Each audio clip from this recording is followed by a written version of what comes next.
మీ ఫ్యూచర్ని ఎన్నుకునేటువంటి time, select చేసుకునే time. ఎందుకంటే first ఇయర్లోకి వెళ్ళేటప్పుడు మనకు రకరకాల ఆలోచనలు వస్తాయి, ఫిజికల్గా కూడా చేంజెస్ వస్తూ ఉంటాయి. ఈ టైంలో కరెక్ట్గా సబ్జెక్ట్ విషయంలో కానీ లైఫ్ని ఎట్లా డైవర్ట్ అంటే ఏ రూపంలో డ్రైవ్ చేసుకోవాలి, ఏ రూపంలో మనం ఎట్లా వెళ్ళాలనేది కూడా సెలెక్ట్ చేసుకునేటువంటి ఒక మంచి టైం. కాబట్టి మీరు చిన్నతనం నుంచి ఏదైతే ఫ్యూచర్ ఇట్లా ఉండాలని ప్లాన్ చేసుకుంటారో అదే ప్లానింగ్తో ఇప్పుడు కరెంట్ ఉన్నటువంటి సిచ్యువేషన్ తగ్గట్టుగా ఈ రోజులలో మనం ఏ సబ్జెక్ట్ ఎన్నుకుంటే ఏ ఉద్యోగాలకు డిమాండ్ ఉంది, మీరు నెక్స్ట్ 5 ఇయర్స్ వరకు మీ స్టడీస్ అయిపోయిన తర్వాత మీరు సెటిల్ కావాలంటే ఇప్పుడున్నటువంటి జాబ్ ఎందులోకి వెళ్తే మీరు నిజంగా అది సాధించుకోగలుగుతారు అనేది కూడా తయారు చేసుకోవాలి. ఒక మీ యొక్క ఫ్యూచర్ మేనిఫెస్టో లాగా చేసుకుంటేనే మీరు ఏదైతారు. ఏదో దారిలో ఇది అవకాశం దొరికింది కాబట్టి ఇందులో జాయిన్ అయిదాం, ఈ కోర్స్ అవకాశం అట్లా కాకుండా మీరు అనుకునే సాధించాలంటే ఇది ఒక మంచి టైం. 10th మార్క్స్ తోటే మీరు నెక్స్ట్ ఇంటర్లోకి మీకు సీట్స్ కానీ లేకుంటే ఇతరతర అవకాశాలు దొరకడానికి. సో మీరు అందరూ కూడా మంచిగా సెలెక్షన్ చేసుకోండి, మూస పద్ధతిలోకి వెళ్ళకండి.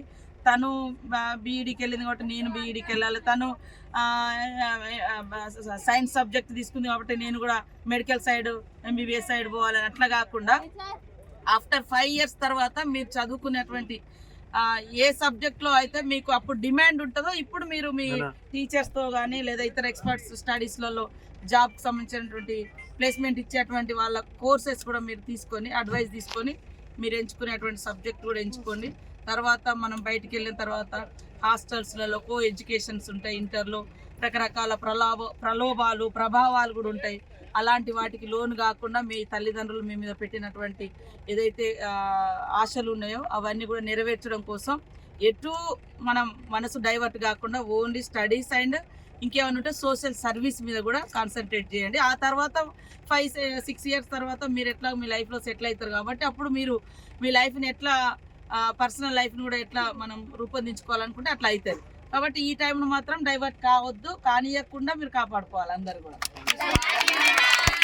మరిన్ని వీడియోస్ కోసం ఛానల్ ని సబ్స్క్రైబ్ చేయండి, లేటెస్ట్ అప్డేట్స్ కోసం వాట్సాప్ ఛానల్ ని ఫాలో చేయండి అండ్ లింక్ డిస్క్రిప్షన్ లో ఉంది.